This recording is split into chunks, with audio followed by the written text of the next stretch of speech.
शांति। ओम शांति। ओम शांति। बहुत सुंदर गीत अभी हम सब ने सुना।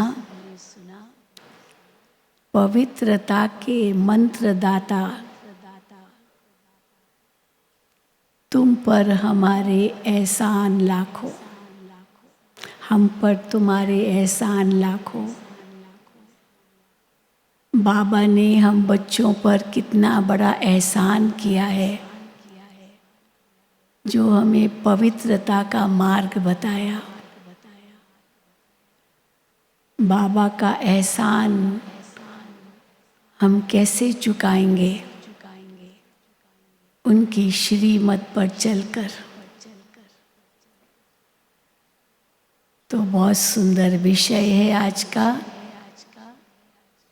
अगर हम योग को शक्तिशाली बनाना चाहते हैं तो उसका मूल आधार है पवित्रता। बिना पवित्रता के हम अपने योग को शक्तिशाली नहीं बना सकते और न ही वो गहन अनुभूति कर सकते हैं। इसलिए बाबा ने हमें शुरू से ही पवित्रता का पाठ पढ़ाया। पवित्रता ही प्यूरिटी ही रॉयल्टी है, प्यूरिटी ही पर्सनालिटी है। प्यूरिटी है तो पीस और हैप्पीनेस है। बाबा प्यूरिटी पवित्रता पर कितनी मुरलियां चला चुके हैं और शुरू से लेकर के बाबा ने ये मंत्र तो पक्का कराया ही कि बच्चे पवित्र बनो, योगी बनो। तो पवित्रता के बिना योग नहीं लगेगा। इसलिए कई भाई बहने कई बार ये शिकायत करते हैं कि मन नहीं लगता, योग नहीं लगता, व्यर्थ संकल्प आते हैं, मन भटकता है। और बाबा कहते हैं क्यों मन भटकता है, क्यों योग नहीं लगता, क्यों वह व्यर्थ संकल्प आते हैं? अवश्य पवित्रता की कहीं कमी है। और जब बाबा पवित्रता शब्द कहते हैं तो उसका बहुत विस्तार करते हैं। बाबा कहे कि पवित्रता का मतलब केवल ब्रह्मचर्य नहीं है। दुनिया में तो ब्रह्मचर्य की परिभाषा भी बदल दी है। समझते हैं कि एक नारी सदा ब्रह्मचारी, ये भी पवित्रता की परिभाषा देते हैं ब्रह्मचर्य की, कि तुम्हारी बुद्धि बस एक नारी में ही हो, अनेक नारियों में न हो। तो ये भी ब्रह्मचर्य है। लेकिन बाबा हम बच्चों को बहुत गहराई में ले जाते हैं। उस दिन बाबा ने ये भी कहा कि व्यर्थ संकल्प आना भी अपवित्रता है।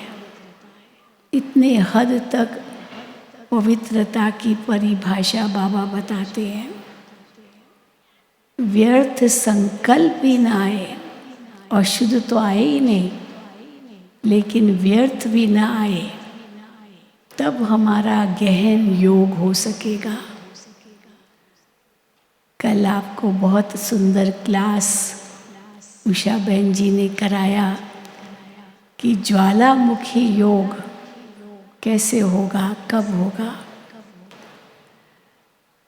तो ज्वालामुखी योग होने के लिए पवित्रता तो बहुत बड़ी कसौटी है। अगर पवित्रता नहीं तो ज्वालामुखी योग तो कभी हो ही नहीं सकता है। और उस पवित्रता की परिभाषा बाबा कहते हैं मन वचन कर्म की पवित्रता। केवल कर्म की पवित्रता नहीं, वचन और मन की भी पवित्रता। अगर मन में भी कोई ऐसे अशुद्ध या व्यर्थ संकल्प आते हैं, ये अपवित्रता है। इतने हद तक बाबा हमें पवित्रता की गहराई बताते हैं। तो ये कैसे संभव होगा? सबसे पहला कदम तो है ही आत्माभिमानी बनना। और हर मुरली में बाबा हमें आत्माभिमानी बनो, देही अभिमानी बनो, ये बाबा कहते ही है। देही अभिमानी बनने बिना बाबा की याद तो आएगी ही नहीं, क्योंकि शिव बाबा निराकार है, ज्योति स्वरूप है। और अगर हम देह के अभिमान में हैं तो देह अभिमान में होने कारण निराकार की याद तो आ ही नहीं सकती है। साकार है तो साकार की याद आएगी। निराकार की याद तब आएगी जब हम निराकार बनते हैं। बिना निराकार बने हम निराकार को याद कर ही नहीं सकते हैं। अगर हम अपने आप को ये साकार देह देखते हैं तो जो साकार बातें हैं, प्राकृतिक बातें हैं, इस संसार की बातें हैं, वही याद आएगी। और जब हम कहते हैं प्राकृतिक बातें, संसार की बातें, तो संसार की क्या बातें होती है जिसकी याद हमें आती है और हम कहते हैं मन भटकता है? तो हम कह सकते हैं साकार की याद माना इसमें 5 बातें आती है। सबसे पहले व्यक्ति की याद, और जब व्यक्ति की याद है माना उनसे कोई हमारा संबंध है, तभी तो उसकी याद आएगी। हम उसको जानते हैं, पहचानते हैं, उसके विषय में हम बहुत कुछ सोच सकते हैं, उनसे कुछ लेना देना है, तो फिर व्यक्ति की याद बहुत आती है। तो जहाँ व्यक्ति से संबंध है, स्नेह है, तो व्यक्ति की याद आएगी। और वो क्यों आती है? क्योंकि हम भी अपने आप को ये देह रूप देखते हैं। तो एक है व्यक्ति की याद, फिर दूसरा है वस्तु की याद। वस्तुएं भी कितनी याद आती है, वस्तुएं, क्योंकि शरीर है तो शरीर को सब कुछ चाहिए, खाना पीना, पहनना, रहना, न जाने क्या क्या शरीर को चाहिए। तो वो इस संसार की सारी वस्तुएं भी याद आएगी जो आवश्यक है। तो व्यक्ति के बाद वस्तुओं की याद, फिर वस्तुओं से आगे बढ़ो तो वैभवों की याद, इच्छाएं। भले वो आवश्यक नहीं है, वस्तु में तो चलो आवश्यक है, रोटी कपड़ा मकान ये आवश्यक है जीवन जीने के लिए, इसलिए वो याद आती है बातें। भूख लगेगी तो याद आएगा ना भोजन करना है, नींद आएगी तो याद करेंगे कि अब ये बस हमको सोना है। तो ये कोई भी बात इस संसार की जो आवश्यक है वो याद आती है, क्योंकि हम अपने आप को देह देखते हैं और देह के लिए ये ज़रूरी है। लेकिन तीसरा है वैभव, इच्छाएं, जो आवश्यक नहीं है लेकिन इच्छा है, देखा देखी, इनके पास है तो मुझे भी मिलना चाहिए, इनको मिला तो मुझे क्यों नहीं मिला, जिसमें फिर ईर्ष्या आ जाती है, द्वेष आ जाता है, नफ़रत भी आ जाती है, गुस्सा भी आ जाता है, बहुत कुछ आ जाता है। क्योंकि इच्छाएं तो कभी ख़त्म नहीं होगी, वो तो परछाई की तरह है। परछाई के आप पीछे पीछे हो, परछाई आपके आगे है, तो आप परछाई को पकड़ने की कोशिश करेंगे तो वो तो और आगे जाएगी। तो इच्छाएं तो परछाई की तरह है और लंबी लंबी होती जाएंगी, क्योंकि इच्छाओं का तो कोई अंत है ही नहीं। और हो सकता है वो इतनी लंबी हो जाए जो आपको डराने भी लगे वो परछाई, क्योंकि परछाई के पीछे जाना माना रोशनी से दूर जाना, और रोशनी से दूर जाना माना अंधेरे के नज़दीक जाना, और अंधेरे के नज़दीक जाना माना परछाई लंबी लंबी होती जाना, और अंधेरा माना अज्ञान। तो अज्ञान का अंधेरा जब मनुष्य के सामने आता है तो वो डरा देता है, परछाई के माफिक डरा देता है।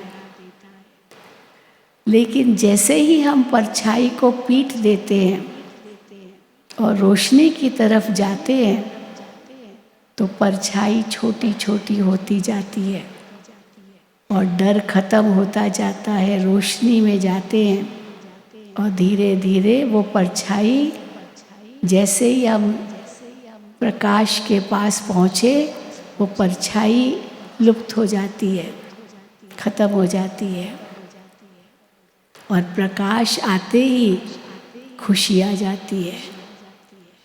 तो बाबा कहते हैं ये वैभवों की याद वो मनुष्य को आखिर डराएगी।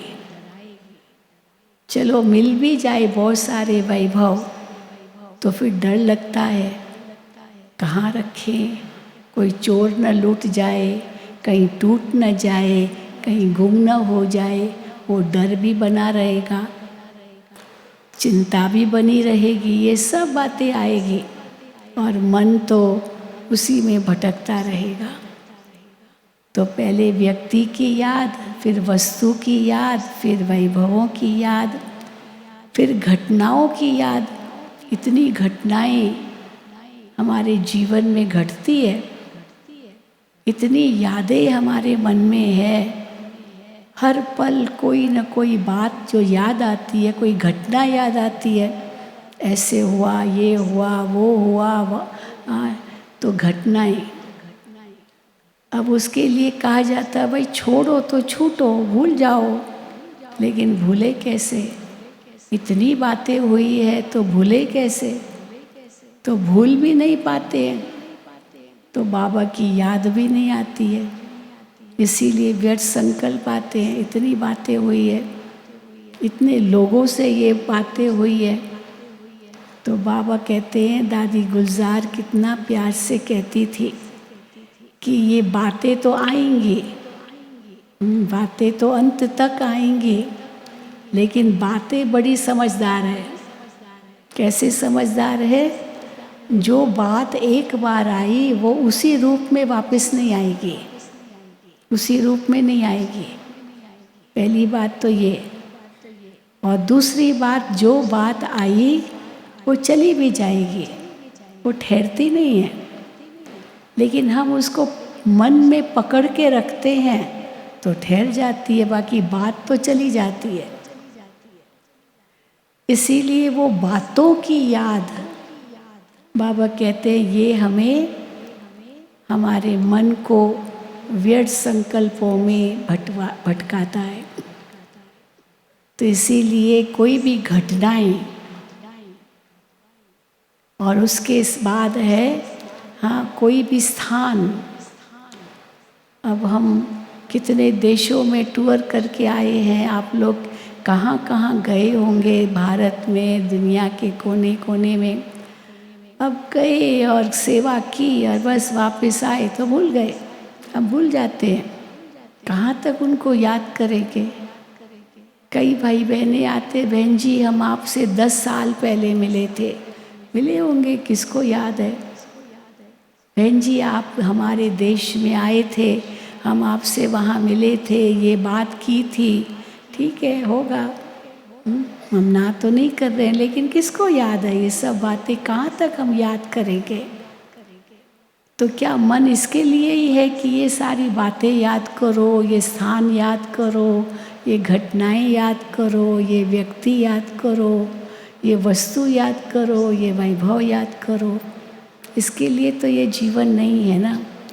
बाबा जब कहते ये ड्रामा है, तो ड्रामा का रील पास हुआ, ख़त्म, वो लिप्त, वो लपेट गया, उसको वो लपेट लिया और गया। फिर अगले कल्प में वो सीन आएगी, वो बात आएगी।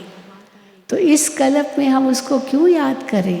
पूरा हुआ सो पूरा हुआ, लेकिन नहीं, हम याद करते रहते। तो ये जो वाहियात बातें हैं, यादें हैं, वास्तव में ये हमारे मन को मलिन कर देती है। और जहाँ मलिन मन हो गया तो फिर बाबा की याद कैसे ठहरेगी।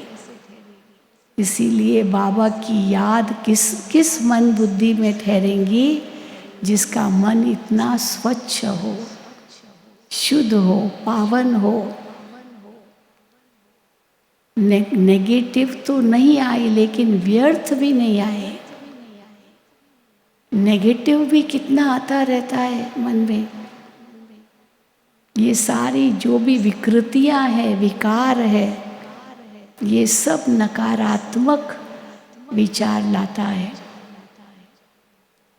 यहाँ तक कि बाबा कहते हैं काम वासना, वो तो बहुत बड़ी चीज़ है, लेकिन ये काम वासना की शुरुआत कहाँ से होती है। इसकी शुरुआत होती है चमड़ी से। हम कहीं भी जाते हैं तो उस चीज़ को हम छूना चाहते हैं। एक म्यूज़ियम में जाते हैं, वहाँ कितनी चीज़ें रखी रहती है और हर जगह लिखा रहता है कृपया हाथ मत लगाइए, हाथ मत लगाइए। हम पढ़ते भी हैं फिर भी उसको छूते हैं। अगर छू सकते तो आजकल शीशे में रखते हैं और वहाँ रेलिंग लगा देते हैं ताकि कोई नज़दीक न जा सके। तो शीशे में है तो कैसे हाथ लगाएंगे।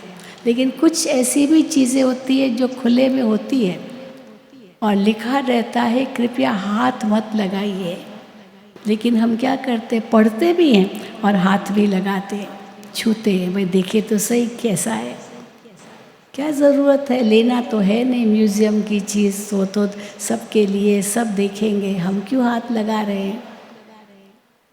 लेकिन ये शुरुआत है काम वासना की। और उसका विकराल स्वरूप काम वासना का फिर कहाँ तक पहुँच जाता है। बलात्कार है ना, दुनिया में क्या नहीं हो रहा है। लेकिन है शुरुआत सेंस ऑफ टच, बस छूना उसको। और बाबा कहते हैं आत्मा को देखो। आत्मा को कैसे छुएंगे आप। आत्मा को तो छू नहीं सकते, छू तो क्या देख भी नहीं सकते हैं। छूने की तो बात दूर की बात है। इन आँखों से तो देख भी नहीं सकते हैं। तो जो चीज़ हम देख नहीं सकते उसको छू भी नहीं सकते। इसीलिए अगर वो हमारी दृष्टि होगी तो हमारे अंदर ये पहली पवित्रता आ जाएगी। आत्मा को जब देखते हैं तो पहली पवित्रता, काम वासना को हमने जीत लिया। फिर दूसरी पवित्रता क्या है, क्योंकि विकृतियों के आधार पर ही हमें अपवित्रता का अनुभव होता है। और विकृतियाँ माना ही ये 5 विकार, और 5 विकार माना ही ये 5 इंद्रियाँ। शुरुआत तो इन 5 इंद्रियों से ही होता है ना, कोई भी विकार। तो काम वासना स्पर्श के आधार से।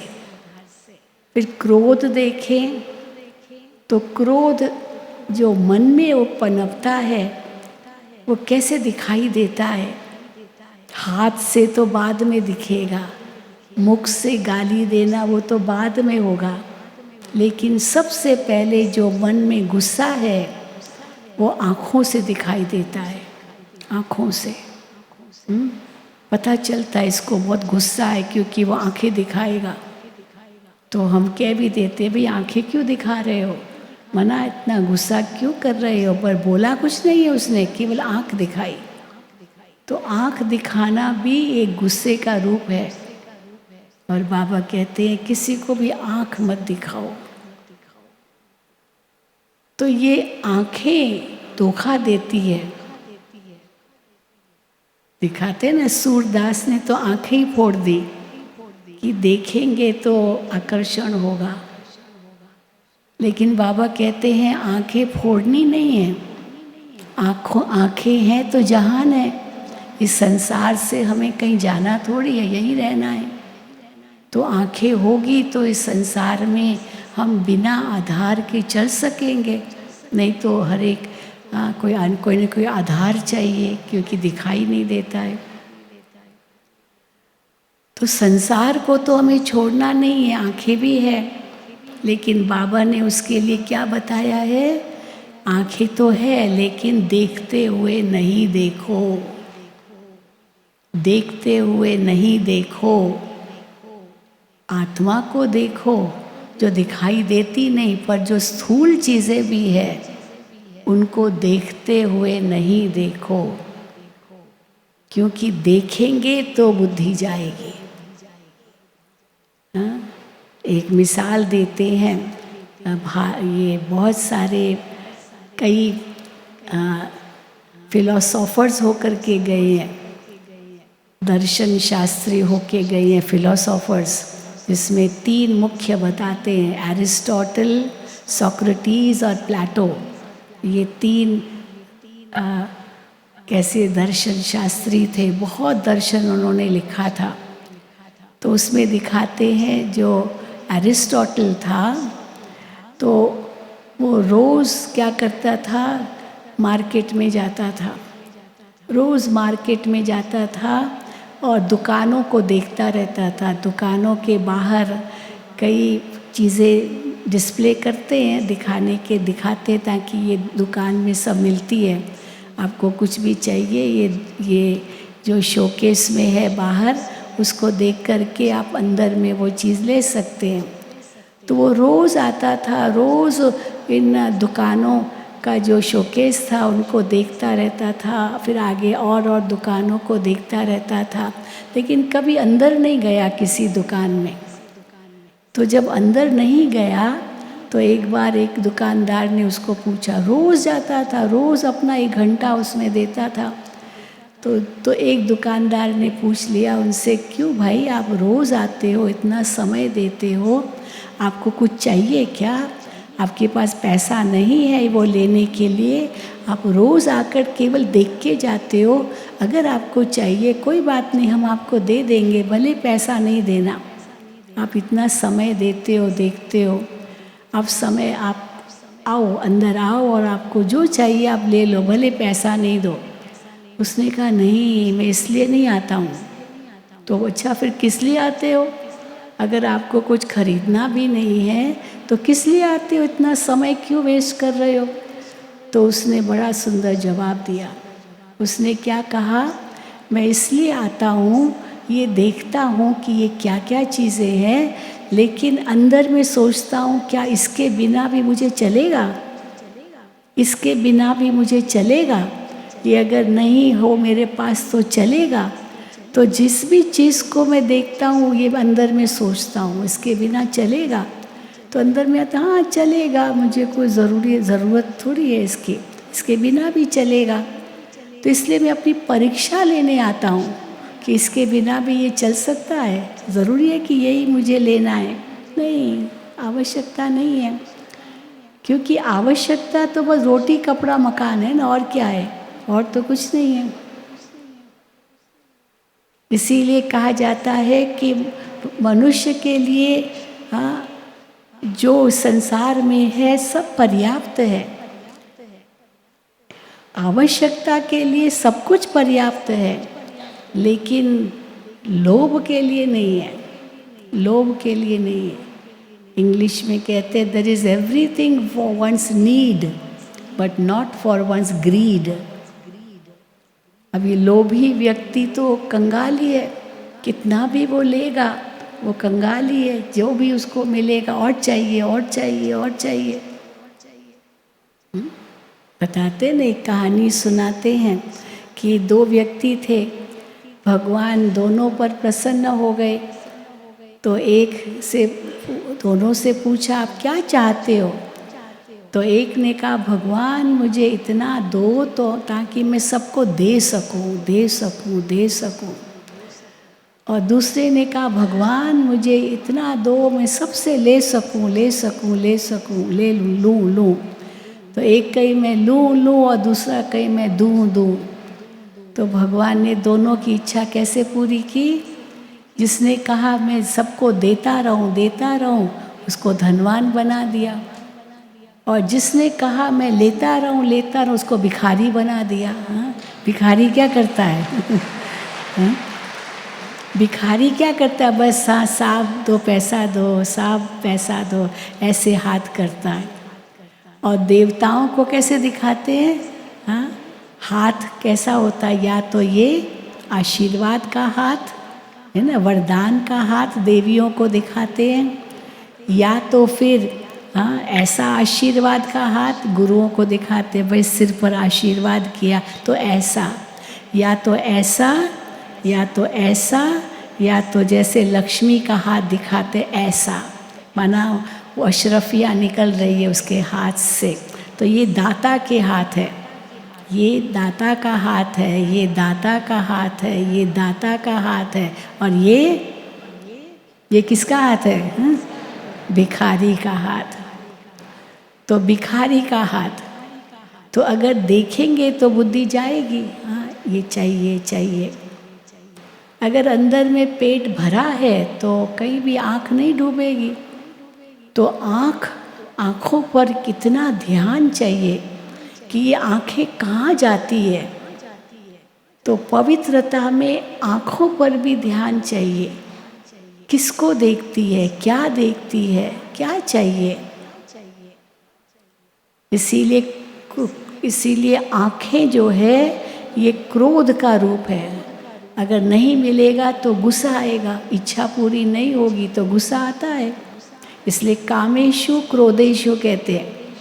अगर काम को कामना के रूप में भी मानो तो कामना पूरी नहीं हुई तो क्रोध आता है। इसीलिए कोई कामना नहीं, वो काम विकार वो तो है ही है, लेकिन कामना भी एक काम विकार है। ऐसे नहीं कि कामना काम विकार का रूप नहीं है, इच्छा तो है ना। तो आँखों से क्रोध आता है पहले, फिर मुख से आएगा, फिर हाथों से आएगा, फिर टांगों से भी आएगा, लात भी मारते हैं ना। और फिर तो पता नहीं क्या क्या करते हैं, बंदूक उठा करके भी मार डालेंगे, कुछ भी। फिर लोभ कहाँ से आता है? बाबा तो कितना लोभ पर कहते हैं। सिंधी में एक कहावत है, बाबा मुरलियों में कहते हैं, खाऊं खाऊं तेरे पेट में बलाऊं। खाऊं खाऊं ये भी खाऊं खाऊं, हाँ मुख चलता ही रहता है सारा दिन। खाऊं खाऊं तेरे पेट में बलाऊं। पेट में कीड़े होते हैं ना, तो वो भी जो भी हम खाते हैं वो पेट के कीड़े खा जाते हैं। तो सारा टाइम भूख ही लगती रहती है। जिसके पेट में कीड़े होते हैं ना उसको बहुत भूख लगती है। नहीं तो क्यों इतनी भूख लगनी चाहिए? एक बार खा लिया पेट भर गया ना, लेकिन बार बार भूख लगती है। हर बार उनका मुंह चलता ही रहता है, चलता ही रहता है। तो खाऊं खाऊं तेरे पेट में बलाऊंगा कीड़े। अब बाबा कहते हैं हाँ ये जीभ का रस ये भी एक विकार है। कल भी बाबा ने कहा, सचमुच हम देखते हैं कि अगर किसको जीभ का बहुत रस है ना, बस टेस्ट ही खाना चाहिए। टेस्ट केवल टेस्ट के लिए, स्वाद के लिए केवल खाते हैं, बस शक्ति के लिए नहीं खाते हैं। और देखा गया है कि जीभ और पेट दोनों का आपस में मेल नहीं है। जो जीभ को पसंद है ना, वो पेट को पसंद नहीं है। हाँ? बिल्कुल नहीं है। जीभ को खट्टा मीठा तीखा सब चाहिए, पता नहीं क्या क्या डालते रहते हैं, सब प्रकार का स्वाद हो तब मज़ा आता है ना। कोई चटपटी चीज़ खा ली, कहेंगे वाह मज़ा आ गया, हाँ मज़ा आ गया, ये चटपटी चीज़ खा ली, पर वो अंदर जा कर के क्या करेगा? एसिडिटी भी लाएगा, गैस भी लाएगा, पेट दर्द भी होगा, हाँ न जाने क्या क्या होगा, बट मज़ा आ गया, उस समय तो मज़ा आ गया। तो ये जीभ पर ही खाली वो स्वाद होता है, बस अंदर में स्वाद नहीं है। आपकी जो भोजन की नली है, पेट है, इस और जो आते हैं उनमें कोई स्वाद थोड़ी होता है, स्वाद का अनुभव थोड़ी होता है, स्वाद केवल यहाँ तक ही होता है बस। और उस स्वाद के लिए हम पूरे सारे शरीर की जो डाइजेस्टिव सिस्टम है वो उसको बिगाड़ रहे हैं। तो देखो ये लोभ है। और अगर ये लोभ अगर होगा, खाऊं खाऊं खाऊं, तो बाबा कहते अंत में भी यही याद आएगा। और सचमुच ऐसे होता है। किसी को स्वाद ही पसंद है तो अंत के समय वही चीज़ चाहिए, उनको वही चीज़ चाहिए। हाँ? एक बहन का मिसाल है, प्रैक्टिकल में हमने अनुभव किया।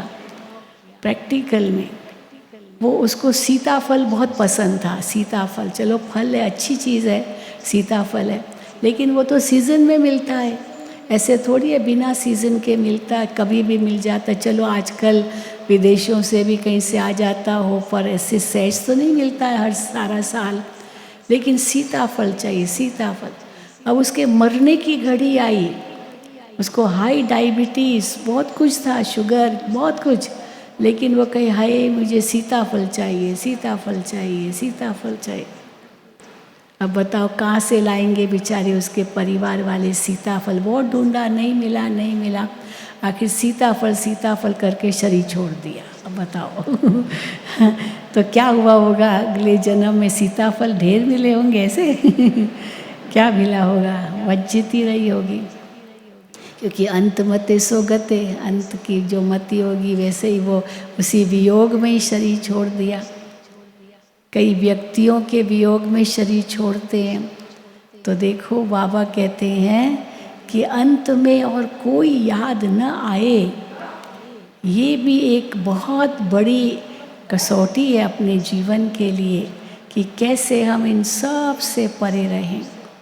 तो लोभ कई चीज़ों का होता है। उस दिन भी बाबा ने कहा कपड़ों का भी लोभ होता है, जूतों का भी लोभ होता है। इतने जूते चाहिए, कितने जूते चाहिए पहनने के लिए? पूरा कबर्ड जूतों से भरा हुआ। एक टाइम पर एक ही तो जूता पहनेंगे ना, एक ही पैर पहनेंगे कि 10 जूते एक दो के ऊपर पहनेंगे? एक ही तो ड्रेस पहनेंगे कि 10 ड्रेस एक साथ पहनेंगे? कितना खाएंगे? पेट तो एक ही होता है। हाँ, पेट को तो ज़्यादा चाहिए नहीं, बाकी पेटियाँ जितनी भर लो, पेटियों का तो कोई अंत ही नहीं है, बाकी पेट को तो ज़्यादा चाहिए नहीं। तो इसीलिए बाबा कहते हैं ये भी एक विकार है, ये भी वास्तव में पवित्रता नहीं है। फिर देखो मोह, मोह की कौन सी इंद्रिय है? ये नाक। स्पर्श करना ये काम वासना, परंतु चलो स्पर्श करके फिर उसको नाक से रगड़ना, उसकी स्मेल लेना, उसकी दुर्गंध लेना या गंध लेना, उसको सूंघते रहना, ये मोह की निशानी। जिससे मोह होता है ना, उसको ऐसे गले लगते हैं, ऐसे पकड़ लेते हैं, उसको सूंघते रहते हैं। मोह की निशानी है। प्रेम एक सुंदर चीज़ है। प्रेम तो हम दृष्टि देकर भी अनुभव कर सकते हैं, दे सकते हैं, ले सकते हैं, लेकिन जहाँ ये इंद्रियों का प्रभाव पड़ गया वो विकार बन जाता है। और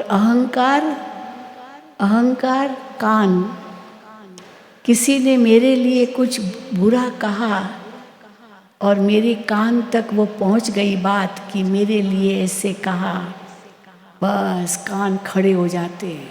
इसने मेरे लिए ऐसे कहा, क्या समझता है? अपमान महसूस हुआ, और अपमान महसूस होना माना अभिमान है। जहाँ अभिमान है वहाँ ही अपमान है। अगर अभिमान नहीं है तो अपमान कभी महसूस नहीं होगा, क्योंकि अगर उसी ने कुछ ऐसे गलत बोला भी, चलो सही नहीं है, चलो सही भी हो सकता है, पर मैं स्वीकार नहीं करना चाहता हूँ कि मैं ऐसा बुरा हूँ, अभिमान है ना, तो क्या होगा? फिर ये सारे विकार आ जाएंगे।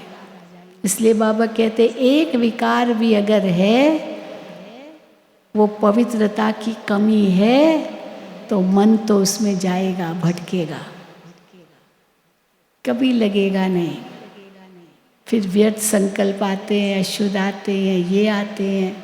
बाबा पवित्रता की इतनी बड़ी ऊंची स्थिति बताते हैं, ऊंचा वो स्थान बताते हैं, जो बाबा कहे स्वप्न में भी अपवित्रता न हो, केवल कर्म में न हो, मन में न हो, चलो वचन में नहीं है, पर स्वप्न में अगर आ जाता है, ये भी पवित्रता नहीं है। क्योंकि स्वप्न हमारे हाथ में नहीं है। भले हमारे हाथ में नहीं है, हम कोई स्वप्न को बुलावा नहीं लाते करते कि आओ ये स्वप्न मुझे मिलना होना चाहिए, ये स्वप्न मुझे देखना है, नहीं, वो तो अपने आप आता है। लेकिन स्वप्नों का आधार भी क्या है?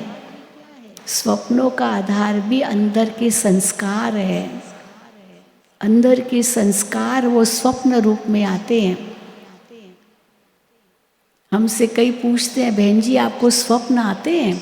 मैं कहती हूँ आते हैं, हर एक को आते हैं, क्यों नहीं आते हैं। पर मैं कौन से स्वप्न देखती हूँ? मैं 10,000 के सामने भाषण कर रही हूँ ये मैं स्वप्न देखती हूँ। इतनों के आगे भाषण किया, और ये हम और कैसे बेहद के आत्माएं बैठी है, भगवान के सब बच्चे हैं, तो एकदम बेहद की स्थिति का अनुभव होता है। स्वप्न तो क्यों नहीं आएंगे? लेकिन अगर स्वप्न दोष आया, समझो ये काम वासना का ही सूक्ष्म रूप है, क्योंकि वो संस्कार में अभी तक है। इसीलिए बाबा हम बच्चों को कहते, बच्चे देही अभिमानी बनो। तो देही अभिमानी बनना ये पहली स्टेज है पवित्रता की। देही अभिमानी बनो, क्योंकि आत्म अभिमानी बनने से ही हम बाबा को याद कर सकेंगे। इसीलिए अपने को आत्मा समझ मुझे याद करो, बाबा कहते हैं। देह समझने से याद बाबा की नहीं आएगी, नहीं आएगी, नहीं आएगी। दूसरों को आत्मा देखो। हमारे ब्रह्मा बाबा ने कितना पुरुषार्थ किया। हाँ, ऐसे ही थोड़ी ब्रह्मा बाबा बने, ऐसे ही थोड़ी कर्मातीत बने, संपूर्ण बने। शुरू से कैसे पुरुषार्थ किया ब्रह्मा बाबा ने। बाबा को भी कोई गृहस्थी थे, परिवार था बाबा का, बेटे बहू थे, बेटी थी, ये पोते नाते थे, बहुत कुछ था, इतना बड़ा परिवार था, इतनी बड़ी बिजनेस थी बाबा की।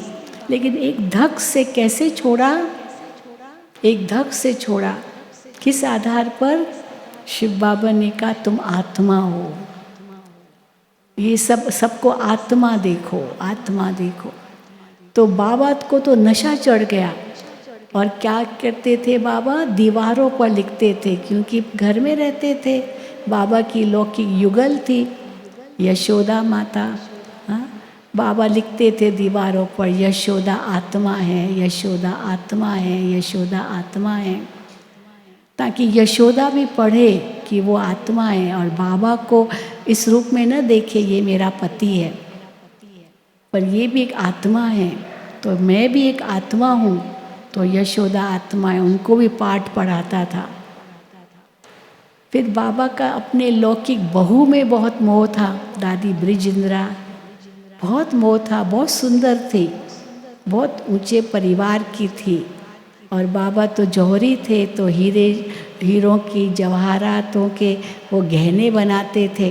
राजाओं महाराजाओं के पास ले जाते थे, अपनी बहू को ले जाते थे उनको सजा करके, क्योंकि रानियां तो दुकान में नहीं आएगी खरीदारी करने, तो राजा लोग इनको बुलाते थे अपनी दुकान पर कि हमारी महारानी के लिए हमको हीरों के जेवर चाहिए, हीरे जवाहरातों के जेवर चाहिए। तो बाबा जाते थे, अपने बहू को लेकर जाते थे और उनको पहना करके ले जाते थे, और वो रानियों के पास जाती थी और मतलब महाराजा बुलाते थे, तो वो जब रानियां उनके गहने देखती थी तो बहुत अच्छा लगता था और कहती थी मुझे ऐसा ही चाहिए, ऐसा ही हार चाहिए, ऐसा ही कान का कुंडल चाहिए, ऐसे ही ये चाहिए, ऐसे ही ब्रेसलेट चाहिए, क्योंकि वो देखती थी उसके ऊपर पड़ा है। तो बाबा का बहुत मोह था उसमें, बहू में, ब्रिजेंद्रा दादी तो उस पर एक धक से कैसे छोड़ा जब बाबा ने छोड़ा। लेकिन वो मोह तो कोई इतना सहज नहीं है जाना, तो बाबा लिखते थे दीवारों पर, राधिका उनका नाम था, राधिका, राधिका आत्मा है, राधिका आत्मा है, क्योंकि उनका भी बहुत मोह था बाबा में, पति से ज़्यादा ससुर में मोह था, और ससुर के आगे तो वो घूंघट भी निकालती थी, लेकिन बाबा को पसंद नहीं था कि कोई घूंघट निकाले, क्योंकि नारी शक्ति के लिए, नारियों के प्रति बाबा को पहले से ही बहुत सम्मान था। तो बाबा कहते थे क्यों ऐसे घूंघट निकालती हो, तो इसीलिए घूंघट निकालना भी बाबा ने बंद करवाया, नहीं तो उस समय हैदराबाद सिंध में सब माताएं घूंघट के इससे साथी होती थी।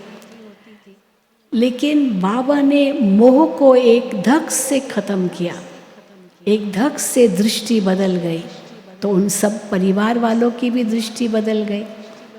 हीरे जवाहरात तो बाबा को पत्थर दिखाई देने लगे। तो देखो बाबा के जीवन में एक धक से परिवर्तन आया, और उसके बाद परिवार में भी आया, क्योंकि बाबा को देखते थे, बाबा तो बहुत बड़ी बड़ी पार्टियां करते थे, राजाओं महाराजाओं को बुलाते थे और अंग्रेज़ों को बुलाते थे, क्योंकि अंग्रेज़ों का ज़माना था, अंग्रेज़ राज्य करते थे भारत पर। लेकिन बाबा को जैसे ये ज्ञान मिला, सब कुछ एक सेकंड में छोड़ दिया। शिव बाबा ने कहा ये सब माताओं बहनों के नाम पर कर दो, विल कर दो। बाबा ने आगे पीछे कुछ नहीं सोचा, तभी तो नंबर 1 बन गए। इसलिए बाबा कहते हैं ये इतनी ऊंची पवित्रता की स्थिति चाहिए। और कैसे बाबा एकांत में बैठ जाते थे, एकांत, एकाग्रता एकांत में होती है। तो पहली अवस्था है देही अभिमानी अवस्था, जिससे पवित्रता आरंभ होती है। फिर दूसरी अवस्था है जिसको बाबा कहते हैं विदेही अवस्था। बाबा विदेही अवस्था की बहुत बातें करते हैं, और मिसाल बाबा कौन सा देते हैं, राजा जनक का, विदेही राजा जनक। तो विदेही माना शरीर है, पता है ये शरीर है, दुनिया को देख भी रहे हैं, लेकिन नष्टो मुआ है। महलों में रहते हैं परंतु महलों से मोह नहीं है, महलों से मोह नहीं है। इसको कहेंगे विदेही अवस्था।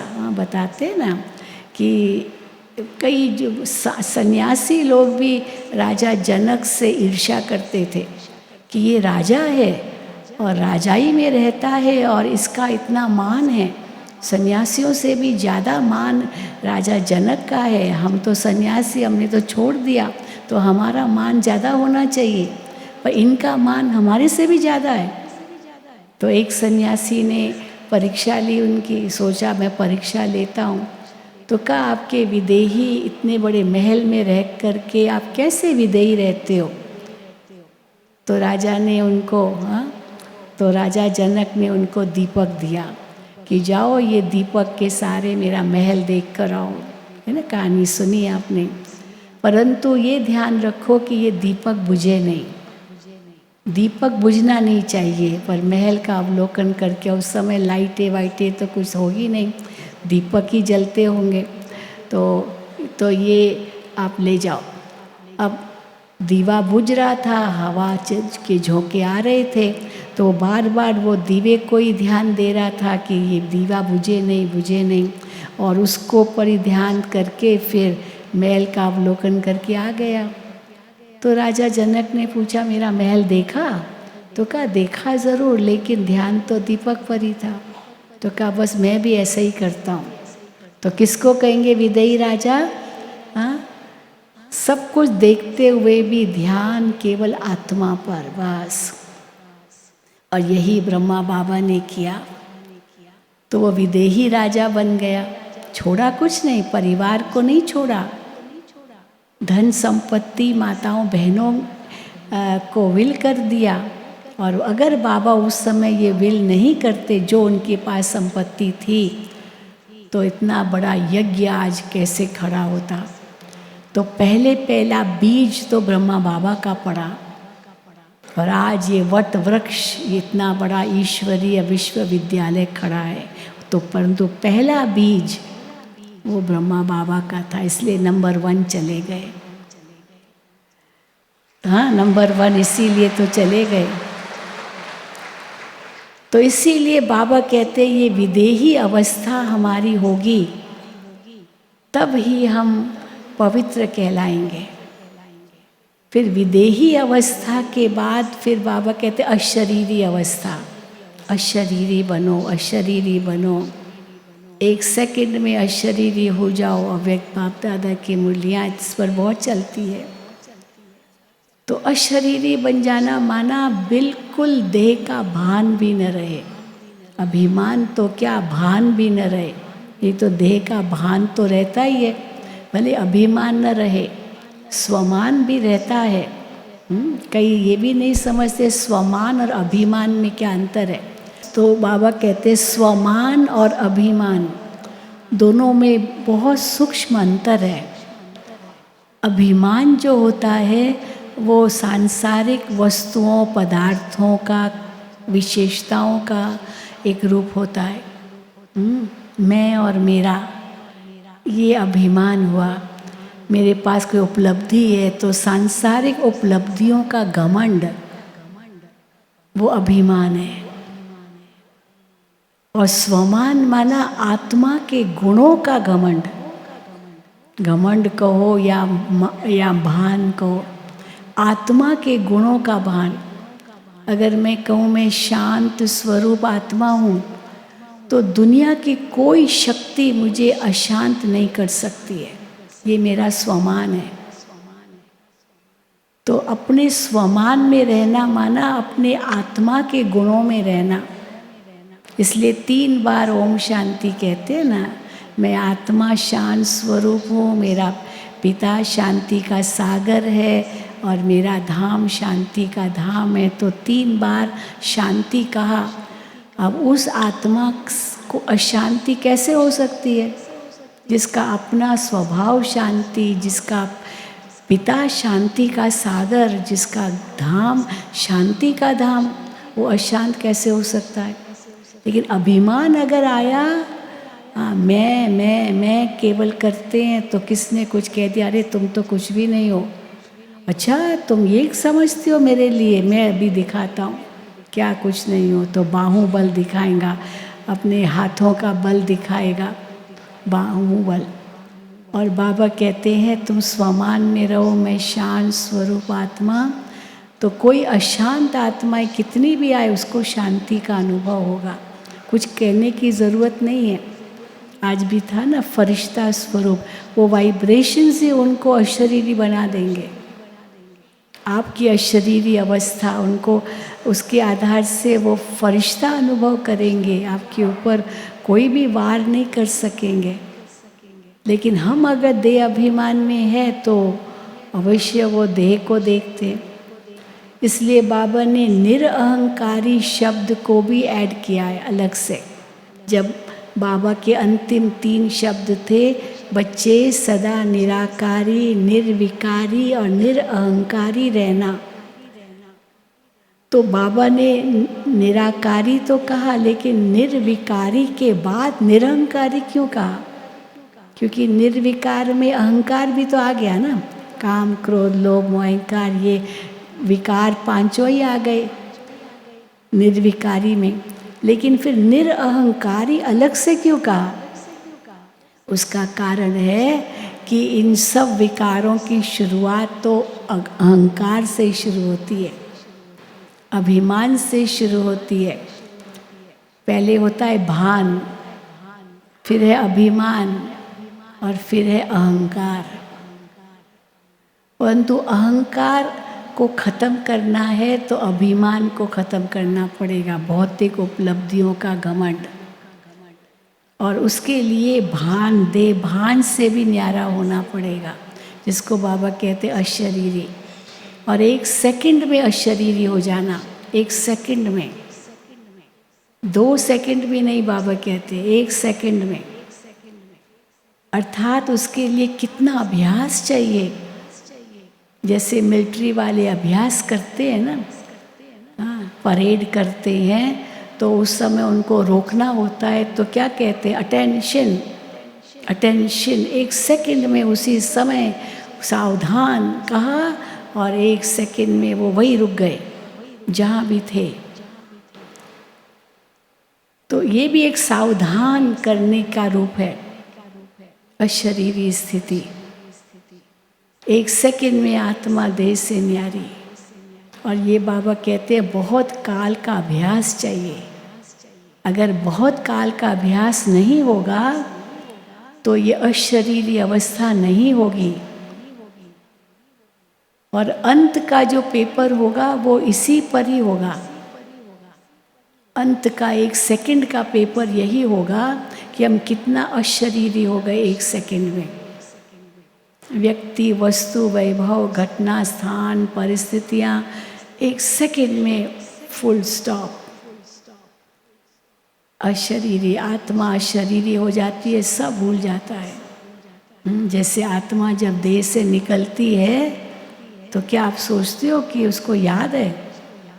अगर बहुत देह अभिमानी होगी वो आत्मा तो याद आएगी और पीछे बुद्धि जाएगी, कहीं तो भूत बन के भी आ जाते हैं। वरना अगर अशरीरी सहज हो गई तो 1 सेकंड में आत्मा निकली और दूसरे शरीर में प्रवेश हो गई, पिछले जन्म का सब भूल गया, सब भूल गया। तो अशरीरी माना बिल्कुल 1 सेकंड में सब कुछ और भूल जाए, बस मैं आत्मा, बाबा की संतान, परम धाम वासी, बस घर जाना है, घर जाना है, घर में पहुंच जाओ बस। कोई भी पीछे की बात हमें खींचे नहीं। अगर वो खींचती है इसका मतलब अभी हम निरअहंकारी नहीं बने हैं, देही अभिमानी नहीं बने, अशरीरी नहीं बने। फिर वही बातें पीछा करेगी, वही बातें आपके पीछे पीछे आएगी, परछाई की तरह आपके पीछे पीछे आती रहेगी, वो छोड़ेगी नहीं। परंतु आप प्रकाश की तरफ मुंह मोड़ो तो आप प्रकाश के पास पहुंच गए, परछाई खत्म। इसलिए बाबा हम बच्चों को ये अभ्यास करवाते हैं कि अंत में इसी पेपर में पास होना है, 1 सेकंड का पेपर, अशरीरी, बस एक बाबा दूसरा न कोई। लेकिन बहुत काल का अभ्यास चाहिए। और उसके लिए क्यों अभ्यास बहुत ज़रूरी है? क्योंकि हर समय हमको तैयार रहना है। ऐसे नहीं कि चलो थोड़ी देर के बाद हो जाएगा, नहीं। मिलिट्री वाले क्या करते हैं, मुझे याद है मैं लद्दाख गई थी, लद्दाख, और बिल्कुल वहाँ चाइना बॉर्डर एकदम नज़दीक है, तो कभी भी आक्रमण हो सकता है। तो वहाँ जो हमारे सैनिक है, सचमुच उनका त्याग देखने जैसा है। वो रात को जब सोते हैं ना तो अपनी मिलिट्री की, आर्मी की ड्रेस भी पहन के सोते हैं, जूते भी पहन के सोते हैं, क्योंकि 1 सेकंड में उनको बुलावा आएगा, चलो। तो क्या ड्रेस चेंज करेंगे? नाइट ड्रेस पहन की हुई और उतार करके आर्मी की ड्रेस पहनेंगे, जूता उतारा होगा तो क्या जूता पहनने लगेंगे? उसमें भी 10 मिनट लग जाएंगे। तो 10 मिनट तो क्या 1 मिनट भी नहीं लगना चाहिए। जैसे बुलावा आया उसी समय भागो। और वो तब होगा जब बिल्कुल सोते ही ऐसे है, ताकि अगर सोना है तो बस बैठे बैठे भी सो जाएंगे, क्योंकि कभी भी बुलावा आ सकता है, कभी भी आतंक फैला सकते हैं। तो सचमुच हमने देखा। तो हम वहाँ गए थे, उनका मिलिट्री कैंप में गए थे, लेक्चर था। तो बता रहे थे अनुभव कि हमको एवर रेडी रहना पड़ता, एवर रेडी। कभी भी बुलावा आए तो देखो, बाबा कहते हम बच्चों को भी तो ऐसे ही बुलावा आएगा, ऐसे ही आएगा ना, ऐसे ही आएगा या बोलकर आएगा यमदूत, मैं आ रहा हूँ 5 मिनट के बाद। फटाफट 1 सेकंड में आत्मा उड़ गई, पंछी उड़ गया। इसलिए बाबा कई बार कहते हैं हार्ट फेल सबसे अच्छा तरीका है मौत का। किसी से हमने कोई भी मेहनत नहीं ली, किसी से हमने सेवा नहीं ली, अचानक हार्ट फेल हुआ, ख़त्म, उड़ गई आत्मा। सबसे अच्छा मौत। और उनसे भी अच्छा मौत तो नींद ही में, पता ही नहीं चला पता ही नहीं चला। तो देखो ऐसे भी है। हम आपको बताएं, हमारी संतरी दादी थी।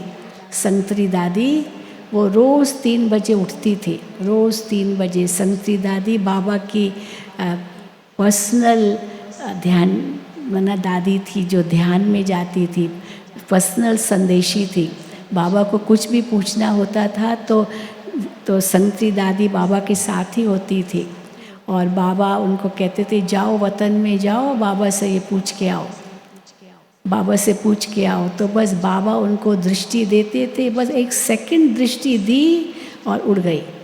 और बाबा कहते थे गो सून कम सून, बाबा उनको कहते थे बस जल्दी जाओ जल्दी आओ। तो ये गो सून कम सून की टोली देते ना, वो 3 चीज़ें देते थे, इलायची और बादाम और मिश्री। तो इलायची बादाम मिश्री 3 चीज़ें बाबा देते थे, फिर दीदी देती थी, फिर दादी जी देते थे। अभी तो बहुत हो गए हैं तो कहाँ सबको दे सके। तो इसीलिए तो वो गो सून कम सून ये शब्द कहाँ से शुरू हुआ, जब बाबा संतरी दादी को कहते थे बच्ची जाओ बाबा के पास जाओ वतन में और बाबा से पूछ के आओ, गो सून कम सून, जल्दी आ जाओ वापस।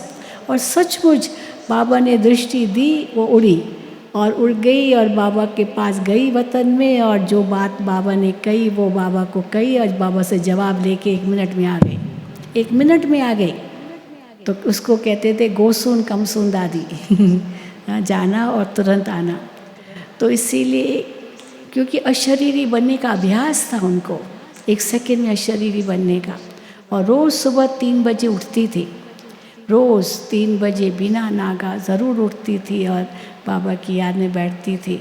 तो मधुबन में थी वो, और कैसे सवेरे 3 बजे उठी और फिर थोड़ा उसको लगा होगा कि मैं थोड़ा लेटूं। और वैसे नहीं तो 3 बजे उठ जाती थी। तो जो उनको संभालती थी बहन, वो गई वॉशरूम गई और फिर थोड़ा लेटी और 4 देखा तो अभी तक उठी नहीं 4 बजे। तो जब उठाने गई तो वो तो ओम शांति, आत्मा तो चली गई, मानो वो नींद में ही गई, पता ही नहीं चला, क्योंकि अशरीरी होने का अभ्यास था ना उसको, अशरीरी होने का अभ्यास। तो बिना कोई कष्ट के आत्मा ऐसे उड़ गई। सचमुच हमने देखा, रात को हम लोगों से कितना अच्छी तरह बैठी, वो खूब बाबा की बातें सुनाई। मधुबन में इंद्रप्रस्थ में दादी जानकी जा रहती है, वहाँ निर्मल शांता दादी भी रहती थी, दोनों साथ में आते थे। और सवेरे 4 बजे पता चला वो तो उड़ गई आत्मा। अब ये है अशरीरी अवस्था। जैसे मक्खन से बाल, पता ही नहीं चला, मक्खन में बाल अगर हो तो कैसे निकलता है 1 सेकंड में। रोटी में बाल अगर आ जाए तो कैसे निकलता है, टूट टूट करके, ज़रा ज़रा ज़रा टूट करके निकलता है। तो अगर आत्मा ऐसे दुखी, एकदम टाइट कपड़ा पहना हुआ हो तो कैसे उसको उतारेंगे। चूड़ीदार पहनते ना तो इतना सहज थोड़ी उतरता है, धीरे धीरे धीरे धीरे उसकी जो वो होते हैं सले वो निकालना पड़ता है, तब जाके वो चूड़ीदार पैजामा निकलता है। और ढीला कपड़ा हो तो कैसे निकलता है, सहज। एक सेकेंड में। तो इसलिए बाबा कहते हैं ये वस्त्र को ढीला करते जाओ, करते जाओ। मैं अशरीरी आत्मा, अशरीरी पिता की संतान, इसको कहेंगे निराकार बन के निराकार को याद करना। मैं बिंदु, बाबा बिंदु और ड्रामा बिंदु, ये तीनों बिंदु याद है तो सहज ही हम अपनी योग साधना में सदा आगे बढ़ते रहेंगे और यही सच्ची पवित्रता है। ठीक है? अच्छा, ओम शांति, ओम शांति, ओम शांति। अभी हम सब इसी स्थिति का अनुभव करेंगे, सच्ची पवित्रता का अनुभव करेंगे, जिसमें निराकारी, निर्विकारी, निरअहंकारी स्थिति हो। तो सीधा बैठेंगे।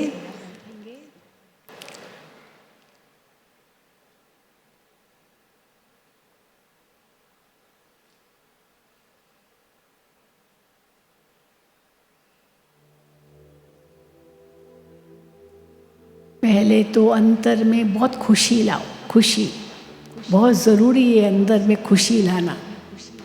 अगर अंदर में कोई चिंता होगी, कोई डर होगा, कोई भी प्रकार के प्रश्न होंगे, कुछ भी होगा, तो फिर योग नहीं लगेगा।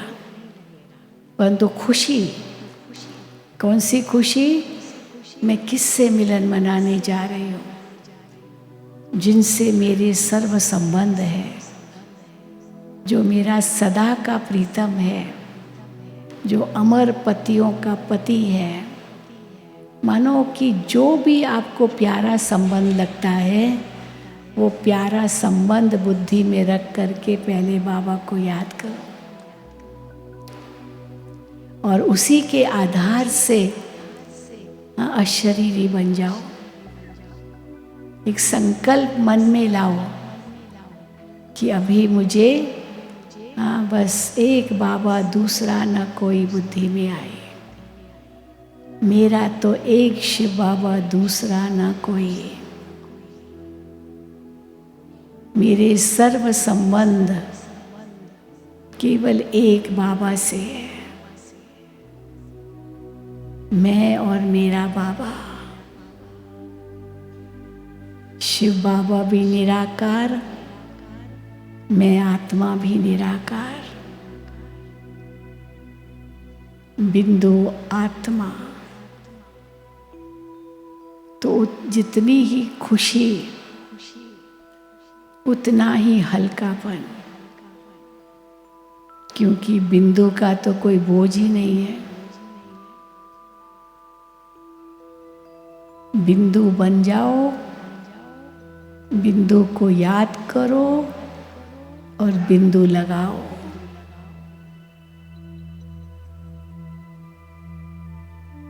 तो पहले बिंदु बन जा, माना मैं आत्मा भ्रकुटी सिंहासन पर विराजमान हूँ।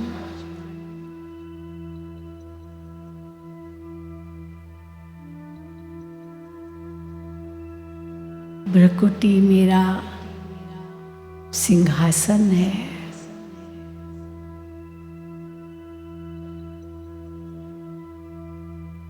इस शरीर के शीश पर विराजमान,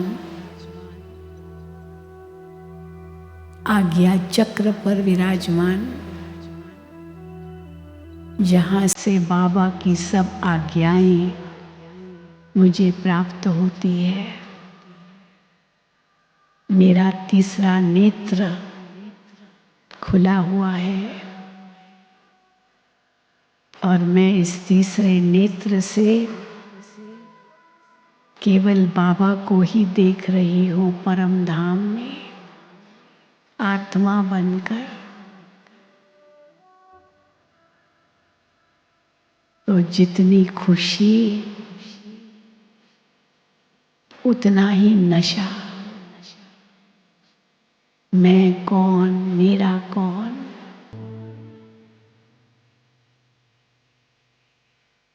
उतना ही हल्कापन।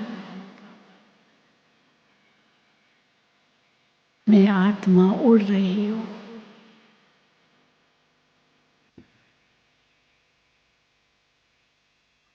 शरीर की ड्रेस को हल्का करते जाओ। ये शरीर तो केवल एक वस्त्र है, मैं तो एक आत्मा हूं।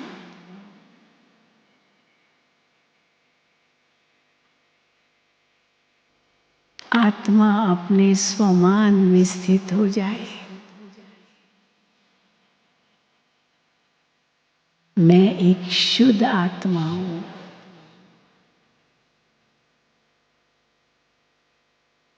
अति पवित्र आत्मा हूं।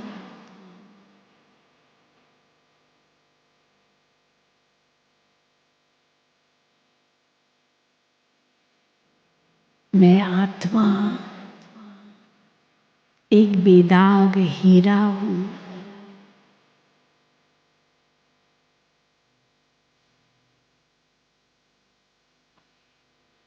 चमकता हुआ बेदाग हीरा।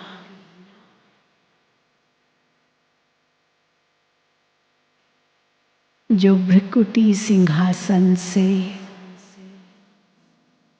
चारों ओर अपना प्रकाश फैला रहा है। तीसरे नेत्र से सारे संसार को सकाश दे रहा है।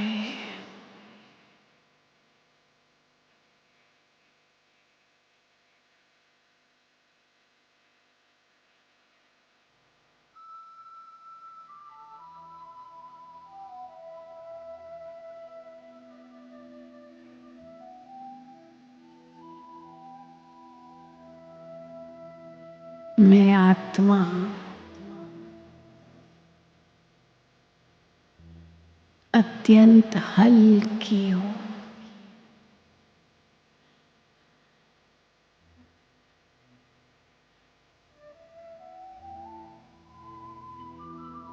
एक प्रकाश का पुंज हूं।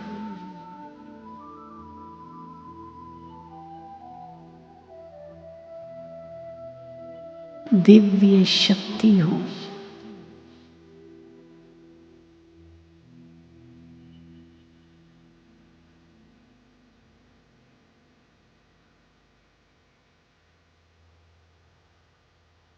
शांत स्वरूप हूं।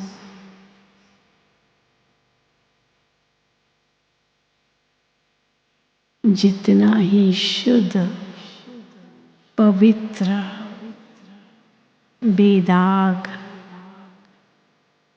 उतना ही शांत स्वरूप।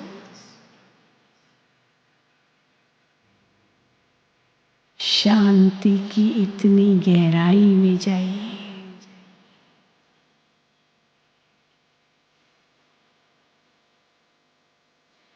शांति के सागर के तले में चले जाओ, जहां एकदम शांत,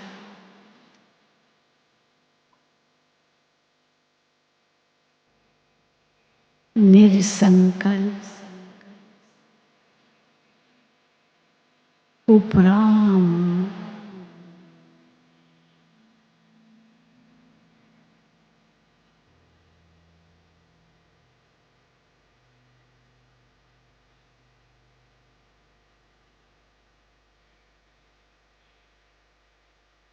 न देह की दुनिया, न देह के पदार्थ, इन सब से परे,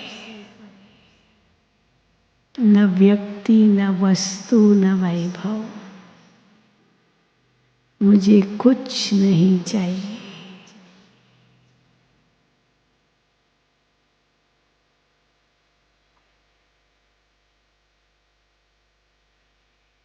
मैं आत्मा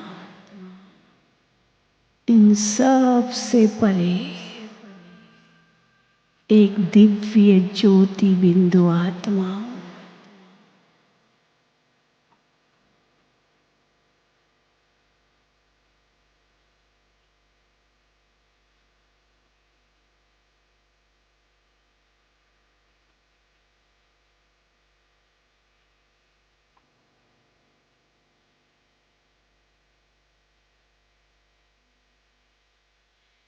पवित्र स्वरूप, शांत स्वरूप,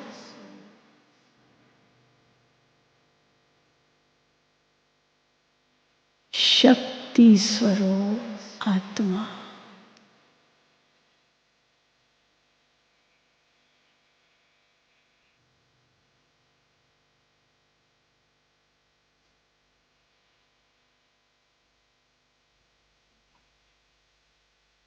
मैं आत्मा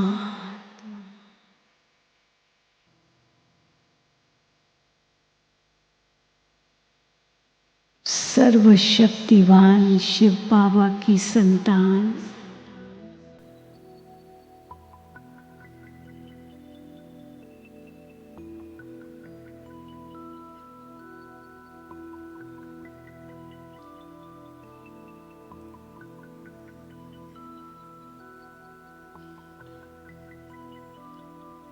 शिव बाबा की शक्ति की किरणें मुझ आत्मा को मिल रही है।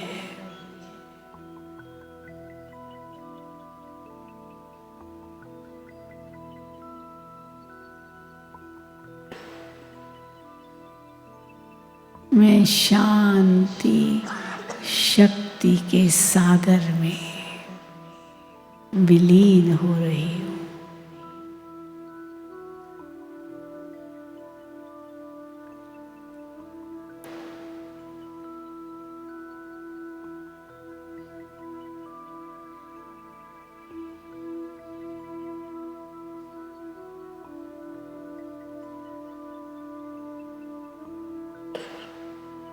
चले जाइए शांति के सागर के तले में। महसूस कीजिए वो एकाग्रता।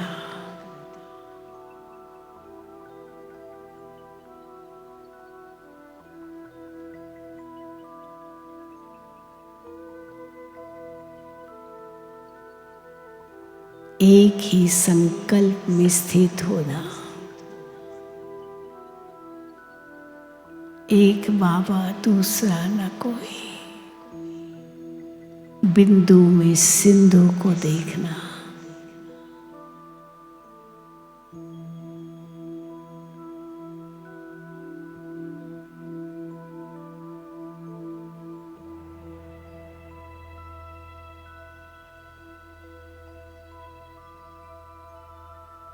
एक बेहद स्थिति।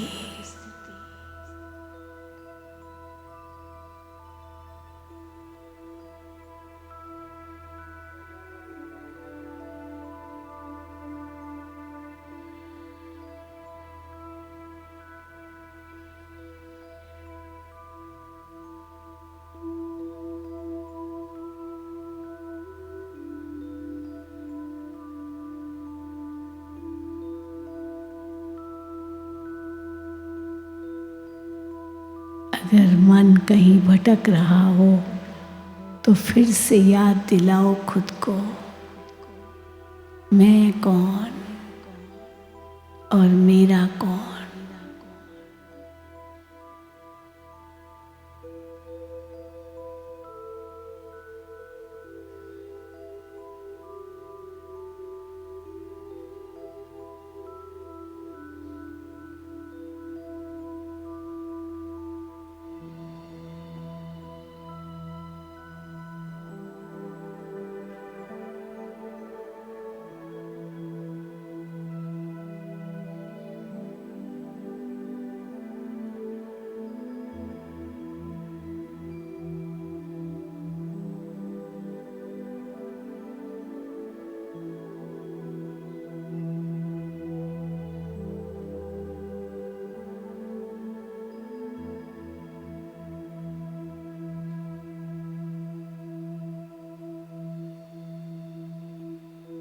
इतना हल्कापन, कितना न्यारापन।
इस संसार में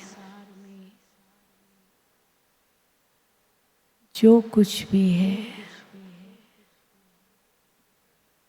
सब नश्वर है, सब कुछ विनाशी है, सब कुछ परिवर्तनशील है। केवल मैं आत्मा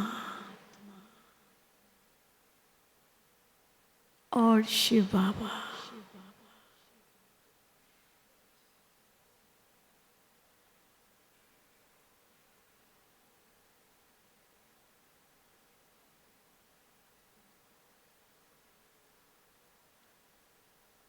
मैं तो अजर अमर अविनाशी हूँ।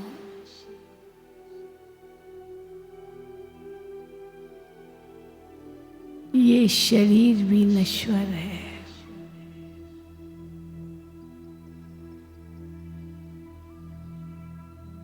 ये शरीर भी साथ नहीं चलेगा।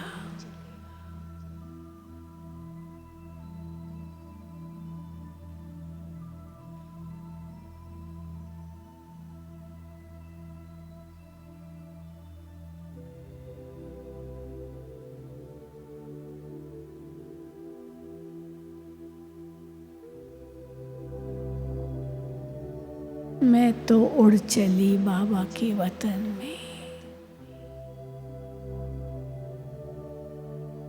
मुझे कुछ नहीं चाहिए।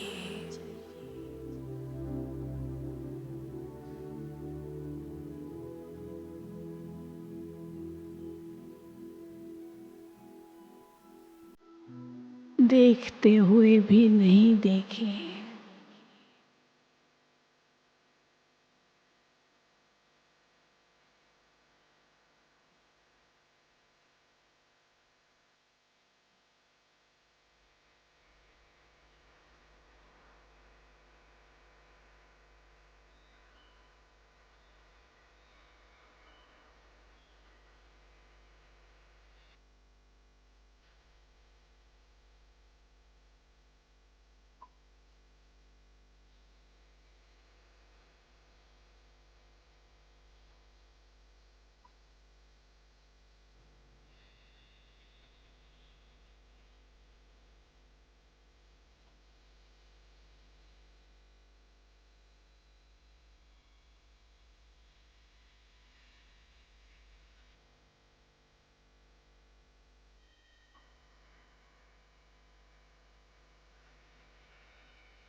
मेरे सर्व संबंध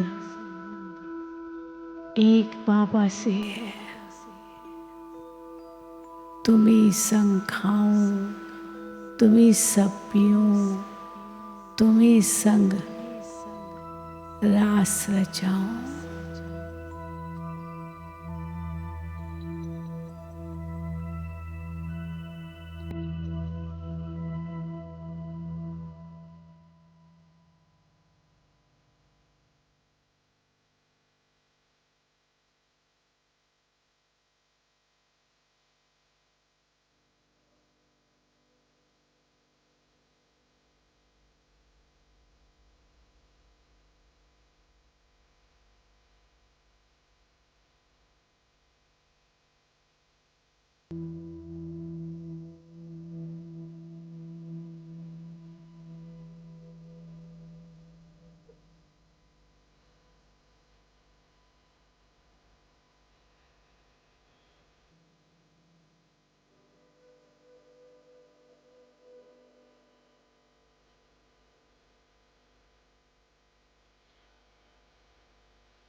सदा एक का ही पाठ पक्का हो। हम एक के हैं, एक से ही सुन रहे हैं, एक को ही याद कर रहे हैं।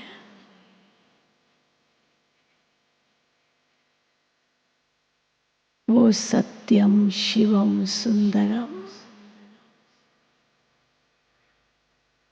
सत्य भी है, कल्याणकारी भी है और गुणों का सागर भी है।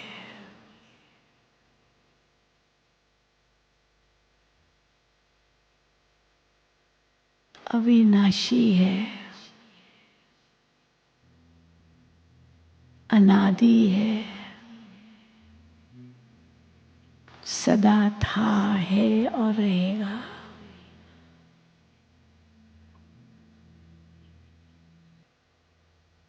मैं आत्मा भी अविनाशी हूँ, सत्य हूँ, चैतन्य हूँ,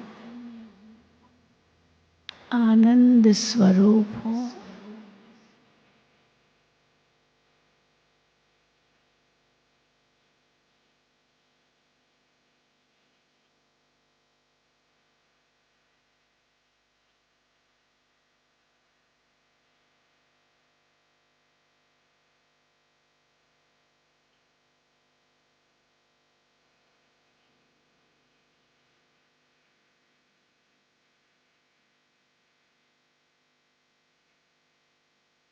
मैं साक्षी और दृष्टा हूँ,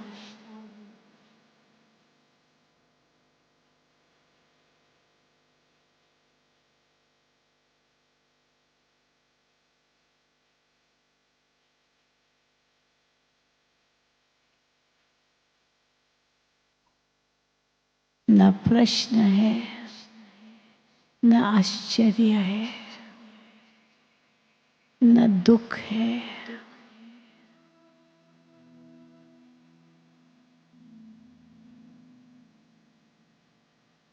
न कोई चिंता है, न कोई भय है। सब अच्छा है, सब अच्छा था और सब अच्छा ही होगा।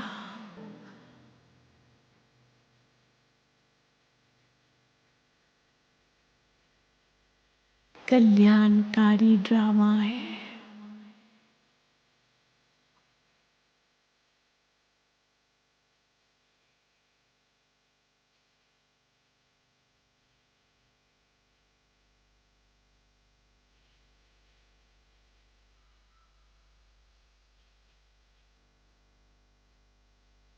ओम शांति। ओम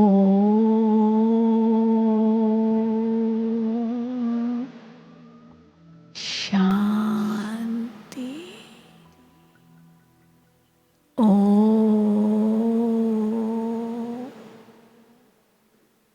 शांति।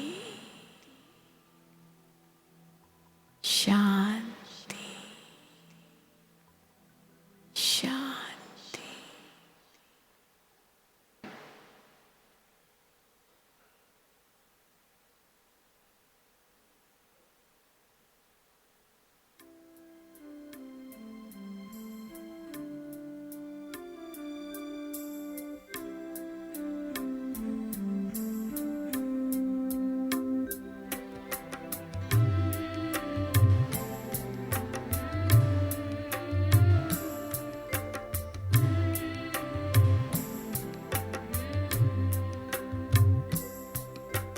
दया सिंधु की स्नेह में डूबी इतना आनंद पाए।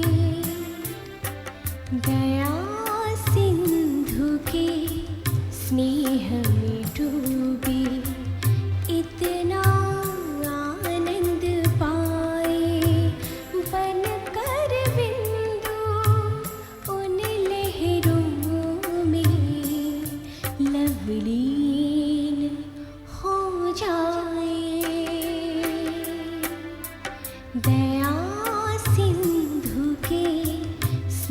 स्नेह में डूबी इतना आनंद पाए।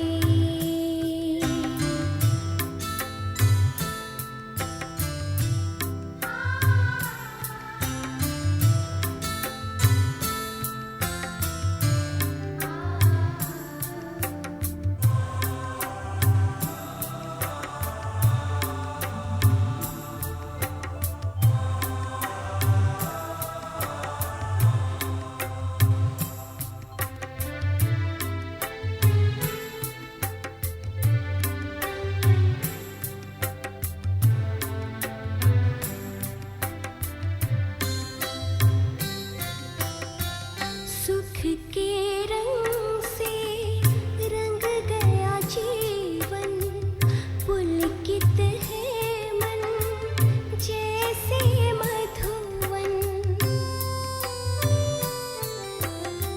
सुख के रंग से रंग गया जीवन, पुलकित है मन जैसे मधुवन। गहरी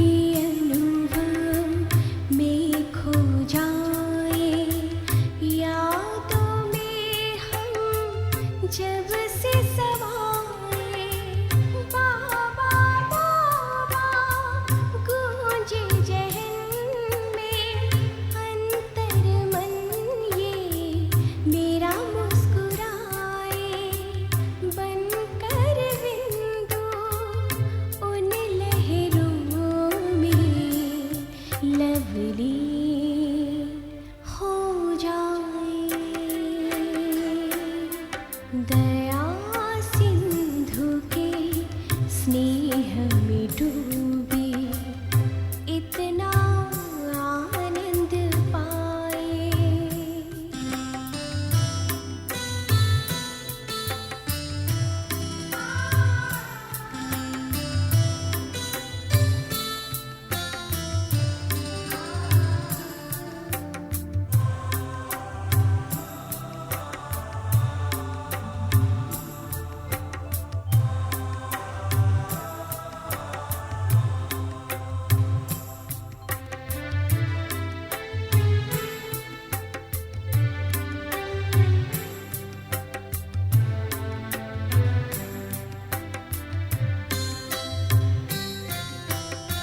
सतत स्मरण ही करे निरंतर, मधुर मिलन का मधुरस पीकर। सतत स्मरण ही करे निरंतर, मधुर मिलन का मधुरस पीकर। चिंतन है चित्त के अंदर, धन्य हुए प्रभु यादों में जीकर। जीवन कर दे है समर्पण, हम प्रभु की पालना पाए। बनकर बिंदु उन लहरों में लवली हो जाए। दया सिंधु के स्नेह में डूबी इतना आनंद पाए। दया सिंधु के स्नेह में डूबी इतना आनंद पाए। बनकर बिंदु उन लहरों में लवलीन हो जाए। दया सिंधु के स्नेह